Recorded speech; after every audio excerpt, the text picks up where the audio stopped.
O combate à violência contra a mulher. Governo do estado anuncia plano com medidas a serem implementadas nos próximos 10 anos. São José, Grande Florianópolis. Laudo aponta o que provocou a morte de policial militar e esposa, encontrados em motel às margens da BR-101. O tarifaço de Donald Trump. Fiesc e Fórum Parlamentar Catarinense discutem impactos das novas tarifas nas exportações do estado. Futebol, Criciúma derrota Atlético Paranaense de virada e encosta no G4 da Série B.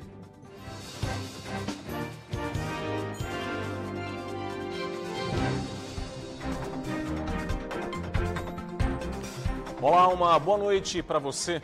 O Band Cidade começa nesta terça-feira com o plano de combate à violência contra a mulher, apresentado hoje pelo governo do estado. Em meio à alta nos feminicídios, descumprimento de medidas protetivas e casos de violência, o plano prevê medidas a serem executadas nos próximos 10 anos.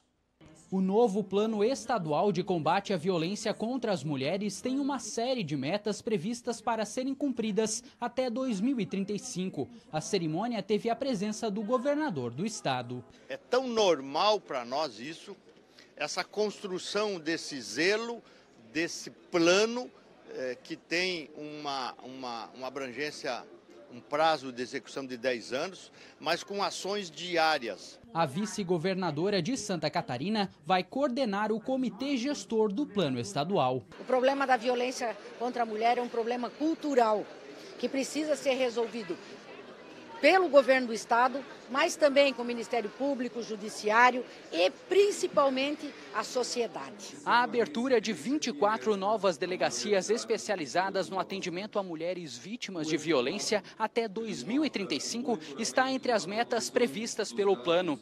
Além da Polícia Civil, diversos outros departamentos do governo estadual também fazem parte das ações de enfrentamento à violência contra as mulheres, como a Secretaria de Assistência Social, Mulher e Família. Acho que esse é o papel mais importante nesse momento, que é a integração entre as secretarias. Nós vamos trabalhar com todas as forças de segurança, saúde, educação e assistência em prol da mulher catarinense.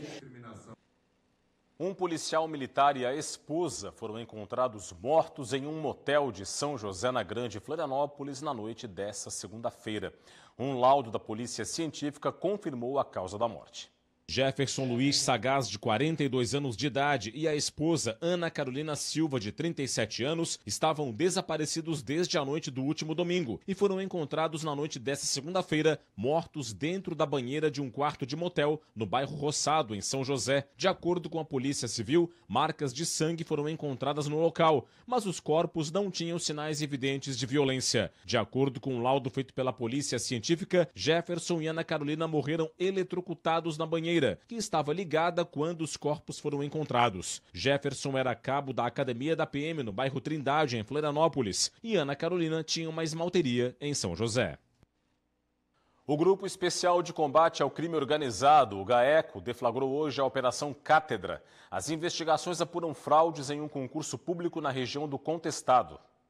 7 mandados de busca e apreensão foram cumpridos nas cidades de Macieira, 13 Tilhas, Videira e Arroio 30, que ficam na região do Contestado. 2 pessoas foram presas em flagrante por porte ilegal de arma de fogo e munições. As investigações se concentram em um concurso público promovido pela Prefeitura de Macieira. Segundo o GAECO, foram identificadas irregularidades em diversas fases do certame, desde a etapa de organização até a homologação dos aprovados. Entre as inconsistências estão a escolha da banca examinadora, a atuação da comissão organizadora e o processo de seleção dos candidatos, com indícios de favorecimento a candidatos com vínculos diretos com a administração municipal, além de vazamento prévio de questões e manipulação de resultados para beneficiar certos candidatos.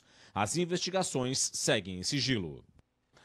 Também nesta terça-feira, policiais civis do Rio Grande do Sul deflagraram a Operação Reborn para combater o tráfico de drogas.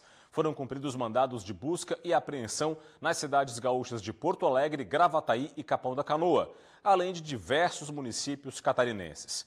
6 pessoas foram presas com apreensão de munições e de uma arma de fogo. As investigações começaram no ano passado, quando a polícia descobriu que traficantes da Zona Norte de Porto Alegre gerenciavam o tráfico para um dos líderes do grupo criminoso, que fugiu aqui para Santa Catarina. Esse líder do grupo criminoso recomeçou a atuação no tráfico em Santa Catarina e mantinha vínculos com os criminosos gaúchos. Um jovem ficou ferido após o desabamento de um prédio em Ibirama, no Alto Vale do Itajaí. O edifício fica no centro da cidade. A construção fica próxima ao portal do município.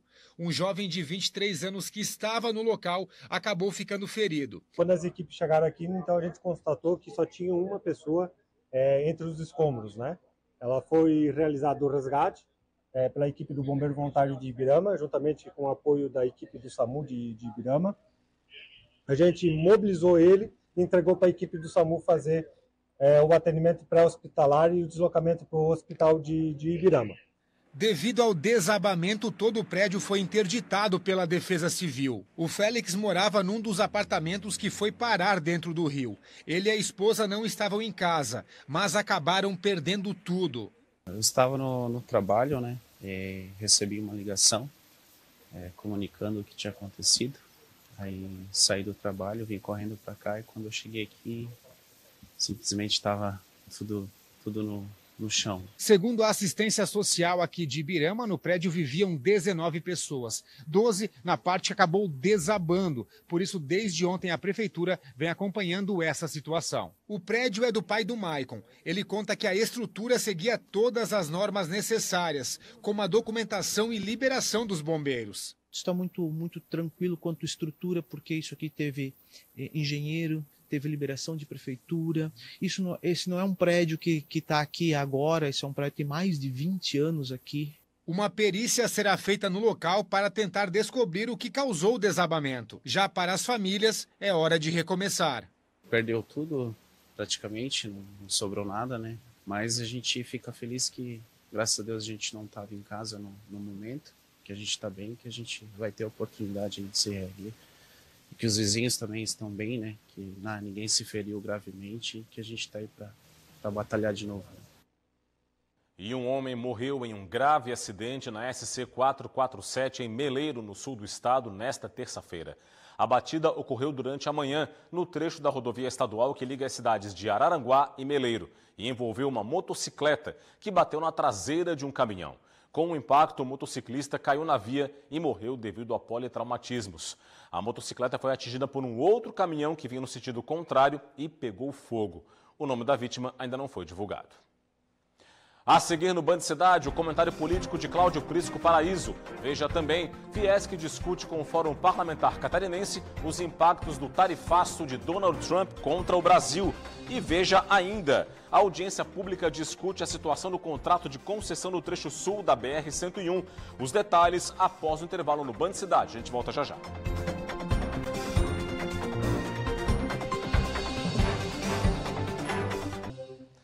Voltamos com o Band Cidade e com Cláudio Prisco Paraíso, comigo aqui no estúdio. Hora de falar de política. Tudo bem, Prisco? Boa noite para você. Vamos, Rodrigo. Tudo bem, Prisco. Mudanças aí no jogo político sucessório para o ano que vem? Está sujeita à situação de uma candidatura única conservadora em Santa Catarina.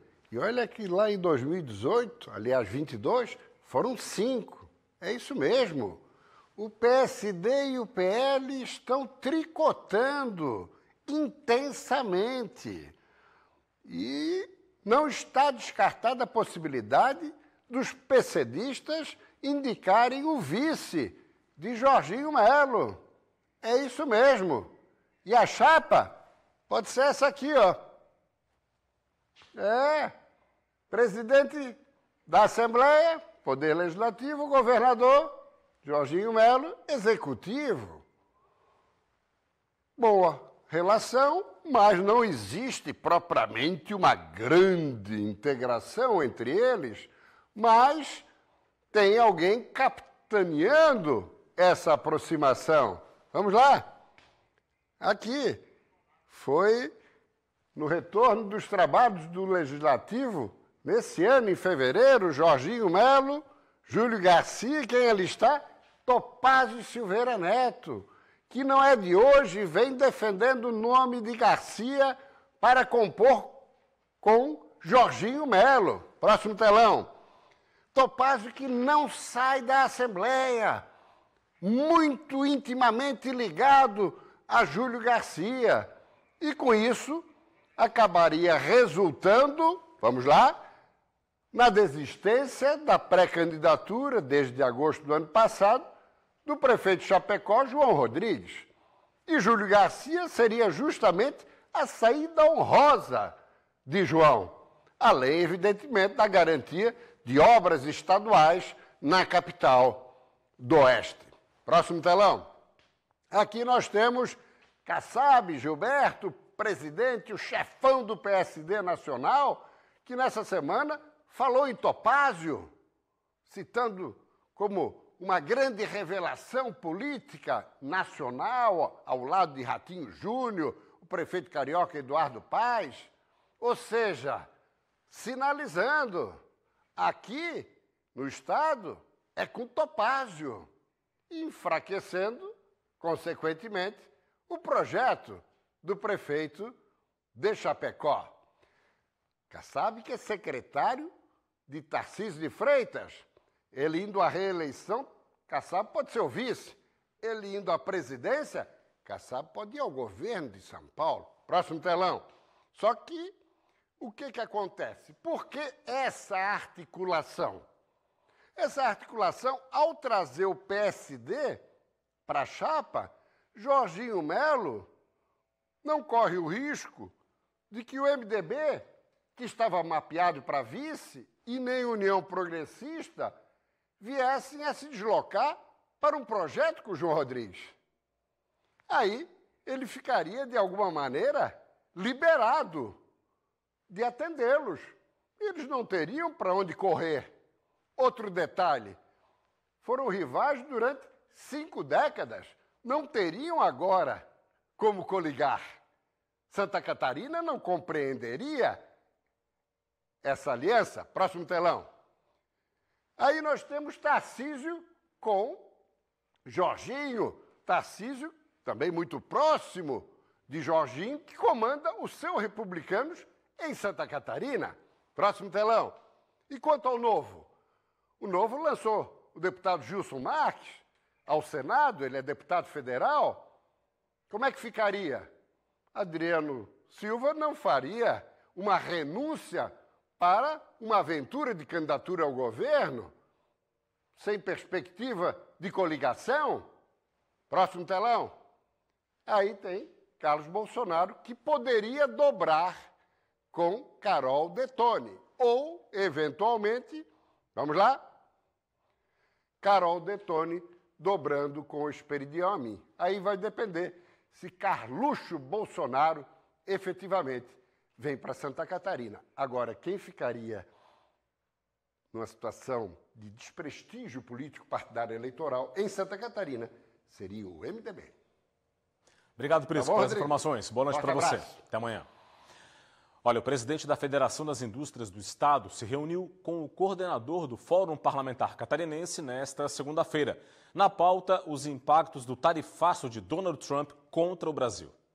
Gilberto Seleme e o deputado federal Pedro Uczai, do PT, analisaram os impactos do tarifaço sobre as exportações catarinenses, que têm os Estados Unidos como principal destino. O presidente da Fiesc ressaltou os efeitos do tarifaço sobre setores como o madeireiro, que já enfrenta redução dos pedidos, férias coletivas de trabalhadores e risco de demissões. O coordenador do Fórum Parlamentar solicitou informações para a Fiesc que possam subsidiar uma reunião com o vice-presidente e ministro do Desenvolvimento, Indústria, Comércio Serviços, Geraldo Alckmin. Nossa bancada se colocou à disposição para dialogar com o setor empresarial de Santa Catarina e, como coordenador do fórum, me coloquei à disposição para mediar junto do governo medidas do governo federal para proteger a economia catarinense, os empresários dos vários setores atingidos pelo tarifaço do governo americano e também defender o emprego, defender os trabalhadores. Em 2024, Santa Catarina exportou quase 1 bilhão e 750 milhões de dólares para os Estados Unidos. O país norte-americano representa 14,9% das vendas catarinenses para o exterior. Madeira, autopeças, equipamentos elétricos, máquinas e móveis são os itens mais exportados. A Agência Nacional de Transportes Terrestres promoveu hoje, em Capivari de Baixo, uma audiência pública para revisar o contrato de concessão da BR-101 Sul, que é administrada pela CCS Via Costeira. Só que o assunto mais discutido na reunião foi a situação do Morro dos Cavalos. Durante o encontro, a NTT apresentou o balanço do que já foi executado pela concessionária no trecho sul da BR-101 e o que falta ser feito.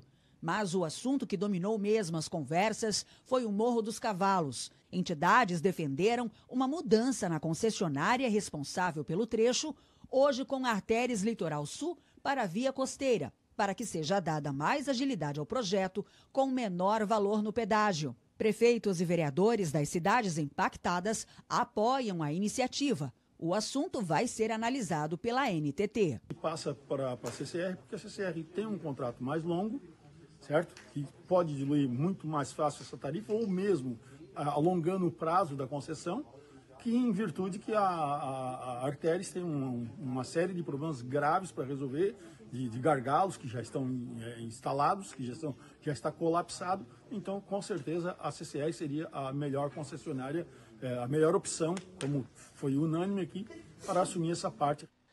A seguir, as informações do esporte no Band Cidade. Na Série B do Campeonato Brasileiro, Criciúma vira sobre o Atlético Paranaense, vence o jogo e encosta no G4 da competição. Os detalhes depois do intervalo. Até já!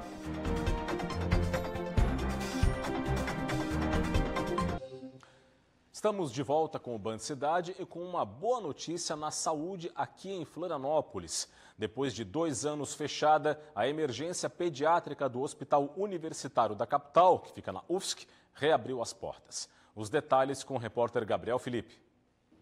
A equipe da emergência pediátrica do Hospital Universitário da UFSC, que reabriu nesta semana, é formada por 26 médicos, 9 enfermeiros e 18 técnicos de enfermagem. O atendimento deve ser realizado todos os dias da semana, 24 horas por dia.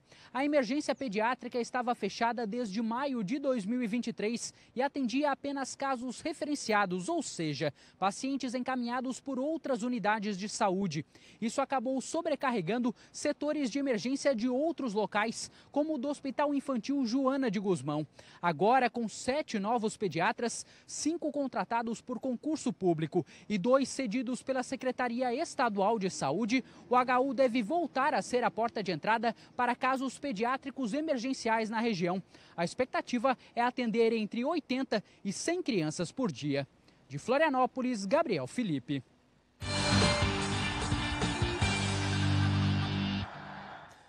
Vamos com o futebol da Série B do Campeonato Brasileiro. Pela sequência da 21ª rodada da competição, o Criciúma derrotou o Atlético Paranaense em casa e encostou no grupo dos 4 melhores. Confira. No estádio Heriberto Wilson, aos 29 minutos do primeiro tempo, Mendonça, de pênalti, abriu o placar para os paranaenses. 2 minutos depois, após lançamento de Sapelli, Cauã Moraes dominou e finalizou no canto alto do goleiro, o Atlético Paranaense 2-0. A reação do Criciúma começou ainda no primeiro tempo. Aos 46 minutos, após cobrança de escanteio, Nicolas mandou para o gol e o goleiro defendeu. O zagueiro Rodrigo pegou a sobra e fez de cabeça o primeiro dos donos da casa. Segundo tempo, aos 9 minutos, Nicolas cobrou penalidade e deixou tudo igual no placar. Aos 20 minutos, cruzamento de Felipinho para a área. A defesa cortou mal e Matheus Trindade mandou de primeira para as redes para virar o jogo. Criciúma 3-2. Aos 36, Felipinho cruzou de novo para a área, Diego Gonçalves desviou de cabeça e Rodrigo dominou no peito para fazer o quarto do time catarinense e fechar o placar. Final no sul do estado, Criciúma 4, Atlético Paranaense 2. O resultado fez o time catarinense pular para a 6ª posição, com 32 pontos, a 2 da Chapecoense, primeira equipe dentro do G4. O Criciúma só volta a campo na próxima segunda-feira para enfrentar o Atlético fora de casa. Já na Série C do Campeonato Brasileiro, o Figueirense empatou em casa com o Maringá em jogo marcado por revolta da torcida, bombas no gramado e demissão do treinador. No estádio Orlando Scarpelli, os gols saíram no primeiro tempo. Aos 15 minutos, cobrança de falta ensaiada. O goleiro defendeu, mas a bola sobrou para Yuri, que mandou para o gol vazio. Figueirense 1-0. Aos 47 minutos, Felipe Augusto cobrou pênalti para o Figueirense, mas o goleiro do Maringá defendeu. 2 minutos depois, contra-ataque do time paranaense, Ronald recebeu na ponta, ganhou do zagueiro na corrida, invadiu a área e bateu cruzado para deixar tudo igual. Após um segundo tempo tenso, o árbitro paralisou a partida aos 51 minutos, após torcedores do Figueirense jogarem rojões no gramado do estádio. O placar não se alterou. Final em Florianópolis, Figueirense 1, Maringá também 1. Com o resultado, o time catarinense chegou aos 17 pontos e está na 17ª posição dentro da zona do rebaixamento. O empate e a sequência de jogos sem vitória derrubaram o técnico Pintado, que foi demitido pela diretoria. O Figueirense volta a campo no próximo domingo para enfrentar o São Bernardo no interior paulista. Agora são 7h15, 7h15, 16 graus é a temperatura neste momento em Florianópolis. A capital de todos os catarinenses surge em todo o seu esplendor na tela, com os destaques para as imagens das pontes que fazem ligação entre ilha e continente. Tráfego mais intenso na ponte Pedro Ivo Campos, como de sempre, como de costume, para quem está deixando a ilha depois de um dia inteiro de trabalho, voltando aí para casa, região continental, bairros da área continental da capital e também municípios vizinhos. Tempo bom neste início de noite na capital de todos os catarinenses. E agora a gente fala de um assunto que tem ganhado destaque nas redes sociais. Primeiramente foram os morangos do amor, não é? Que renderam muita discussão. Agora, os mais antigos lembram também das louças Duralex, não é verdade? Pois tem gente vendendo esses utensílios a preços bem altos. As peças estão mais valorizadas do que nunca. Confira agora comigo na reportagem. A dona Rose, de Presidente Getúlio, mantém uma coleção no capricho. Eu vim aqui compartilhar meus Duralex, que aqui eu tenho louça mais de 40 anos, que era da falecida minha mãe, tudo bem conservadinho. Às vezes a gente não dá valor para essa louça, mas agora como está tendo uma febre, eu vim aqui mostrar o meu, como se fosse um moranguinho do amor. São peças que trazem muitas lembranças e memórias afetivas de momentos em família. A história das louças Duralex começou na França em 1945, ano em que terminou a Segunda Guerra Mundial. O nome tem tudo a ver com um ditado em latim, Duralex sed lex, que quer dizer a lei é dura, mas é lei. E o grande diferencial dessas peças é a durabilidade. O vidro era aquecido a 600 graus Celsius e depois resfriado rapidamente. Um processo que garantia mais resistência em comparação com um vidro convencional. Os produtos da marca passaram a ser fabricados no Brasil também e ganharam mais popularidade nos anos 80, especialmente esses da linha âmbar em vidro marrom, que eram muito comuns nas casas e lojas. Em 2012, a produção dessa linha parou. Por isso, as peças estão sendo bem valorizadas agora. Mas, segundo o Dario, alguns preços estão exagerados, já que as louças Duralex não são tão raras assim, pelo menos por enquanto. Tem muita peça no mercado, tem muito mesmo. Praticamente as famílias dos anos 80, anos 90, cada um tem uma em casa, então fica bem mais comum. O especialista também deixa uma dica. O ideal para quem quer negociar as peças é buscar uma avaliação de quem entende de antiguidades para não pagar muito caro por uma peça que não é tão rara como anunciam. Tem que tomar cuidado realmente porque o pessoal está pedindo valores absurdos. Agora, se achar um conjunto completo, lindo na caixa, até eu vou comprar daí, né? A memória afetiva vem com tudo. Lembro muito bem dessas louças. Minha falecida mãe tinha um conjunto completo também, viu? Eram bem duráveis mesmo, essas louças.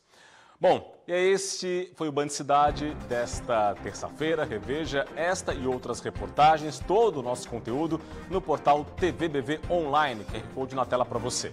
Vem aí as notícias mais importantes do Brasil e do mundo no Jornal da Band. Para você, um forte abraço, muito obrigado pela audiência, uma boa noite e até amanhã. Tchau, tchau.